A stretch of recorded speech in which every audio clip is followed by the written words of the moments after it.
ఆంధ్రప్రదేశ్లో మత సామరస్యాన్ని దెబ్బతీసే విధంగా కులాలు మతాల మధ్య విద్వేషాలు రెచ్చగొట్టే కుట్రలు జరుగుతున్నాయనే ఆరోపణలపై ప్రభుత్వం సమగ్ర దర్యాప్తు చేపట్టి బాధితులపై కఠిన చర్యలు తీసుకోవాలని కాకినాడ జనసేన పార్టీ అధ్యక్షులు డీసీసీబీ చైర్మన్ తుమ్మల రామస్వామి బాబు డిమాండ్ చేశారు. పెద్దాపురంలోని పార్టీ కార్యాలయంలో ఏర్పాటు చేసిన మీడియా సమావేశంలో ఆయన మాట్లాడారు.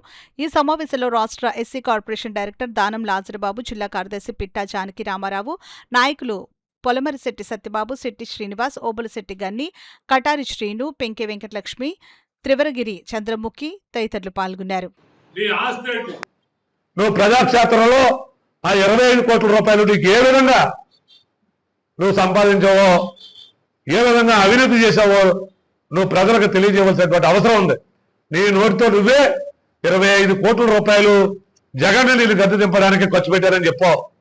మరి 25 కోట్లకి కూడా ఎక్కడి నుంచి వచ్చిందో నువ్వే సమాధానం చెప్పాలి. జడా శ్రావణ్ కుమార్ అని కూడా ఈ సందర్భంగా అడుగుతా ఉన్నా. అలాగే ఒక సాధారణమైనటువంటి లైన్ మ్యాన్ కుమారుడు అతను. అటువంటి అతనికి ఆ భగవంతుడి దయ వల్ల జడ్జిగా పనిచేశాడు. పనిచేసిన తర్వాత రాజీనామా చేశాడు. ఆ రాజీనామా ఎందుకు చేశాడంటే అతని మీద అనేకమైనటువంటి అవినీతి ఆరోపణలు ఉన్నాయనేటువంటి ప్రచారం జరుగుతూ ఉంది. ఆ ప్రచారానికి జరిగి ప్రభుత్వం ఎక్కడైతే డిస్మిస్ చేద్దానో ముందుగానే మేల్కొలి నువ్వు ఆ జడ్జి పదవికి రాజీనామా చేశావు. జడ్జి పదవి రాజీనామా చేశావు. నేను ఇప్పుడు ఒక లాయర్ని చెప్పుకుంటా ఉన్నావు. నీ బార్ కౌన్సిల్లో ఎంక్వైరీ చేస్తే ఈ బార్ కౌన్సిల్ వచ్చినటువంటి రికార్డుల ప్రకారం నువ్వు అసలు ప్రాక్టీసే చేయటం లేదని నీ బార్ కౌన్సిల్లో రికార్డులు చెప్తా ఉన్నాయి. నువ్వు ప్రజలను మభ్యపెడతా ఉన్నావు. మరియు ముఖ్యంగా మా దళిత సోదరులు కానీ మా మధ్య ఉన్నటువంటి అనురాగం ఆప్యాయతల్ని విడదీస్తా ఉన్నావు.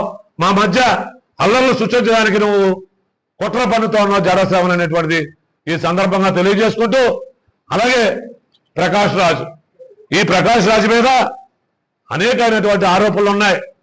ఈ ప్రకాష్ రాజు అనేవాడు కర్ణాటక ప్రాంతంలో ఉన్నటువంటి ధర్మస్థల పుణ్యక్షేత్రంలో అనేక వివాదాల్లో కూడా ఇతను చిక్కుని ఉన్నాడు. ధర్మక్షేత్రంలో ఉన్నటువంటి ఆ దేవాలయం మీద కుట్ర పన్ని ఆ కుట్రలో ప్రధాన భాగస్వామి ఈ ప్రకాష్ రాజ్ అని బయటికి తేలింది. అనేకమైనటువంటి ఆరోపణలు ఉన్నాయి. ఈ ప్రకాష్ రాజు మత ఘర్షణలకి మరి విదేశాల నుంచి సొమ్ము తెస్తా ఉన్నాడు.